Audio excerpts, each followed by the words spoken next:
તો મહત્વના સમાચાર મળી રહ્યા છે। નજર કરીએ મહત્વના સમાચાર પર। સેલવાસના દાદર ખાતે પ્લાસ્ટિક કંપનીમાં ભીષણ આગ લાગી છે। જોતજોતામાં આગ આખી કંપનીમાં ફેલાઈ ગઈ। સેલવાસના દાદરા ખાતે એક કંપનીમાં ભીષણ આગ લાગી છે। સેલવાસના 15 જેટલા ફાયર ફાઇટરની ટીમો આગ બુઝાવવાની કામગીરીમાં જોડાયા છે। પાણી અને ફોર્મનો મારો કરી આગ પર કાબુ મેળવવાના પ્રયાસો હાથ ધરાયા છે।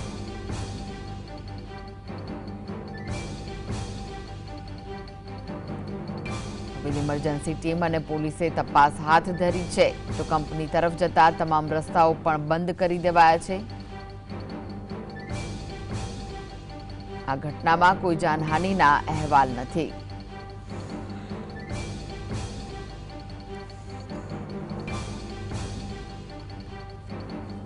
સેલવાસના દાદરા ખાતે પ્લાસ્ટિક કંપનીમાં ભીષણ આગ લાગી છે। આગના દ્રશ્યો આપ જોઈ રહ્યા છો। ફાયર ફાઇટરની ટીમ ઘટના સ્થળે પહોંચી અને આગ પર કાબુ મેળવવાના પ્રયાસો હાથ ધરાયા છે। પાણીનો મારો ચલાવાઈ રહ્યો છે, ફોર્મનો મારો ચલાવાઈ રહ્યો છે, પરંતુ ભીષણ આગ છે જેના કારણે મુશ્કેલીમાં પણ વધારો થઈ રહ્યો છે।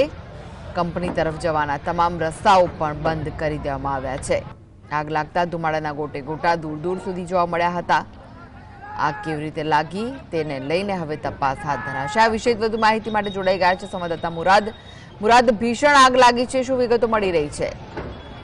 મોડી રાતે કોઈ પણ કારણસર કંપનીમાં જે આગ લાગી હતી જેના કારણે કંપની તરફથી થોડું પાણી માર છાંટવાનું કામ કરવામાં આવ્યું હતું, પરંતુ પ્લાસ્ટિક કંપની હોવાથી આગ વિકરાળ સ્વરૂપ ધારણ કરી લેતા 15 જેટલા ફાયર ફાઇટરોને મદદથી આગ ઉપર કાબુ મેળવવાના પ્રયાસ હાથ ધરવામાં આવ્યા હતા।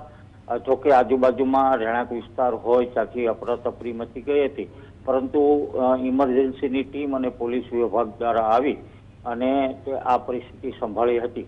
જી, આભાર માહિતી આપવા માટે।